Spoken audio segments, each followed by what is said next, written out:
as the cloud started to become more pervasive in terms of what it could provide, at least in terms of elastic infrastructure, your ability to get into an OPEX model instead of a CAPEX model, and all of the benefits you can kind of think of when it comes to the cloud.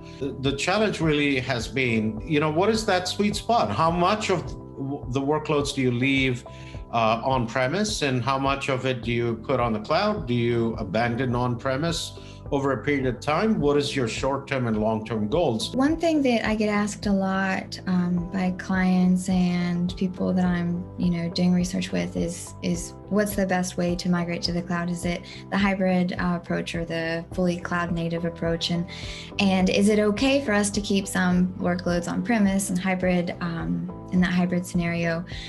I think, and Levvel's position is that best case scenario for almost every company in the long run is a fully native public cloud environment.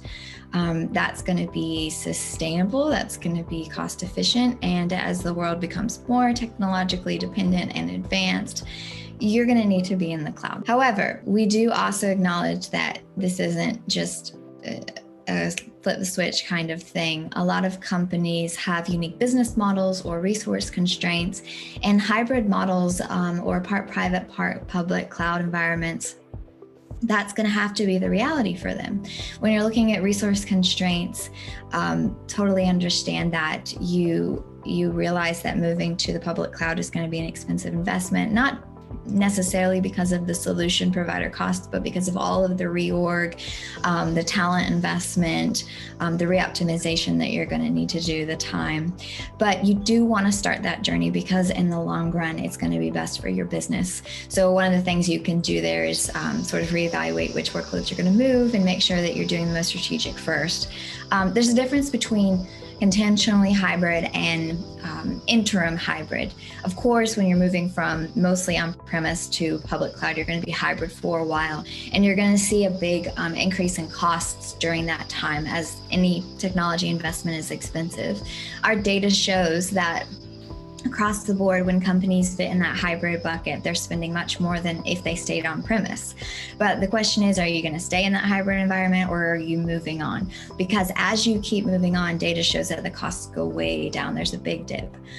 So for organizations that are moving towards public, keep going. You're going to see a huge savings.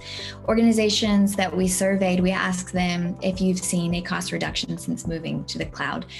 Companies who chose public environments were, I think, over 40% more likely to say yes than companies who chose hybrid environments.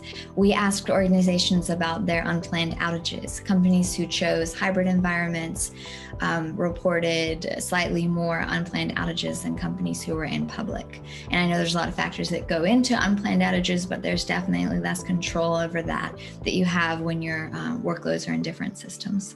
Determining the right path for your business really requires you to fully understand A, business needs, B, what your operational spend is looking like, C, your long-term goals, and D, considering even your vendor usage. So when you are thinking about what your final stage of hosting should look like, you need to think about all of these things. You have to have a budget in front of your mind. So if the budget is the most important thing, more likely than not, public cloud is probably going to be the answer for you. Of course, there are exceptions to that. I actually had a client of mine who had a really good working relationship with vSphere Cloud, which is a newer private cloud, and I have not worked a lot with them, but because this client had so much business that they were going to be bringing to vSphere was able to cut them a deal so that they were actually going to be saving just as much, maybe a little bit more in the private cloud.